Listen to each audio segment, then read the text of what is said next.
ดีใช่ไหมคะพอเราจะถูเราก็กดเลยล็อกเลยแป๊บนึงเดี๋ยวจะอ่านเสร็จแล้วเขาจะกดเยอะๆเขาชิวที่มันจะทำงานยังไงต้องปัดหน้า ค่ะ จะผ่าน แพงไหมคะเนี่ยดี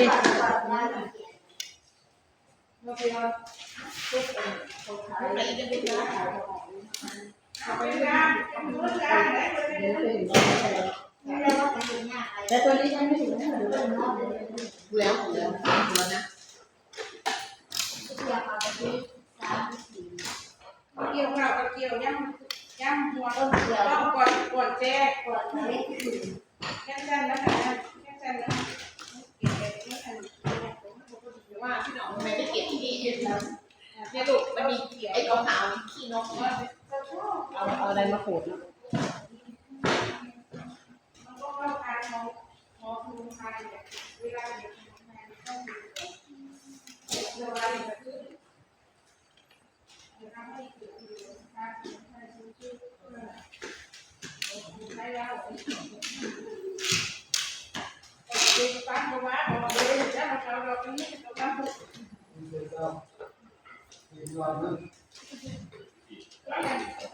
เด็กกันไปยินซีเนาะด้วยกันต้องเว้นจากปิดอัพของเราคนเราก็ฟังมาว่าเราคิดถึงว่ามีใจเย็นกันแล้วกัน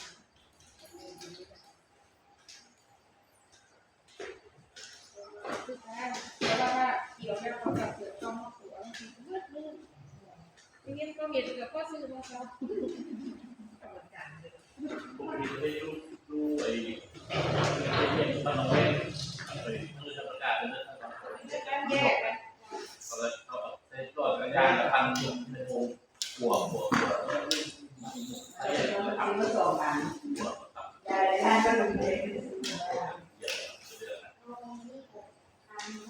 ได้ก็ได้ก็ได้เดี๋ยวนั้นนะ จะดูเขามีตัวนี้แล้วไม่ต้องมีเราทำ ถ้าทำจริงๆเราก็อยู่ที่พวกเป็นเรื่องแต่ว่าเราใช้มอเตอร์ใช้เขาไม่เยอะในส่วนนี้เขาไม่เยอะ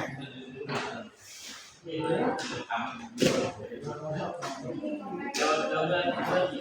ำที่ใหญ่ที่ใหญ่เขาบอกเขาเลยหลอดระยะพวกเขาไปแล้วมองมองอันมาลืมมาไม่ได้หรือว่า